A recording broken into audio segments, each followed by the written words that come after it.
KD ဘွားမှာအိတ်ဆို့ကေစာဆော့ကလည်းနှစ်ပွဲသုံးပွဲပဲကင်ဘူးတဲ့တရုံမိုင်မူလန်ဒီနေ့မှာတော့ကင်ပြပေးတယ်မှာဖြစ်ပါတယ် KD မှာဒီတရုံမိုင်ရဲ့ epic skin ရှိတယ်ပေါ့နော်ဒါပေမဲ့ epic skin မကင်ပြပါဘူးဒီနေ့မှာတော့ဥနီ skin လေးနဲ့ကင်ပြပေးတယ်မှာဖြစ်ပါတယ်ဟမ်ဟမ်ဒါနဲ့လေဒီတရုံမိုင်ရဲ့ဝစ်ဆောင်အရန်စိုက်တာပဲဟမ်ဟမ်ဒါနဲ့အမောင်မေးပါအောင်မယ်အမနောက်ကမုံလာဥနီကဘဒူးကိုက်သွားတာလဲ မနေ့ကဘယ်တိုင်းနေအချို့အတွက်ငါရဲ့ကိုကိုကြိုက်သွားတာ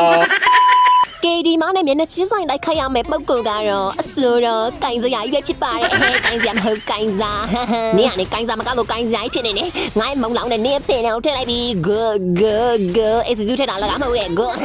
တာလိုက်တာရှင် KD ရချောတော့ပန်လေးလာမင်းစားပေါ့နော်မမမာရီယိုကလည်းအမြဲတမ်း go အမြဲတမ်းပြောနေနော်ဘာလို့ဆိုလို့ရှိရင်မာရီအ go ကြိုက်တယ်လေ go အနံစားနေကိုပြောနေတာဟုတ်ကင်စရာဆိုတဲ့အကိုကြီးလမ်းမနေတယ်အဲ့ဘက်မှာမဟုတ်ဘူးလမ်းမနေတယ်ဟဲ့လမ်းမနေတယ်လို့ပြောနေတာအကွာလမ်းမဝင်တော့ KD ထည့်ပေးလိုက်တော့ပြိတ္တကြီးရဲ့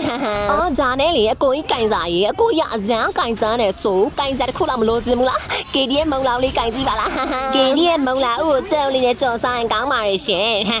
အကိုကြီးကင်စားရေမုံလာဦးစားပေးရတယ်တဲ့နော်မုံလာဦးစားပေးတာစင်ကာပူမှာမလေးရှားမှာပျောက်တယ်တဲ့ငမန်းသားရဲ့ကြော်နိုင်ပြိတ္တကြီးရဲ့ဟဲထဘကိငါပေးလိုက်တော့တူများဟောင်းနင်တို့ဟာထင်းနေကြတယ်မြေတကလိုက်လူနေကြငါးယောက်တည်းဆိုလည်းတက်နိုင်တယ်ဟဲ့နိုးမလေးဒါနဲ့မနေ့ကဆိုလို့ရှိရင် KD အရန်အမြင်ကတဲ့နေတို့ရောက်စီလာမှာဖြစ်ပါတယ်ပြိတ္တကြီးဘာနေလဲတီးကြမယ်လို့ထင်ပါတယ်အဲ့ဒါကတော့ဘယ်လက်တိုင်းနေပဲဖြစ်ပါတယ်ဘယ်လက်တိုင်းနေမှာချောကလက်မစားရတဲ့လူတွေအတွက် KD ရဲ့မုံလာဦးရလက်ဆောင်ကျွေးရမှာဖြစ်ပါတယ်တိုင်မဲ့လူစင်းမင်းတို့မုံလာမကြိုက်ဘူးဆိုလို့ရှင်တော့တမရွက်ကျွေးမှာဖြစ်ပါတယ်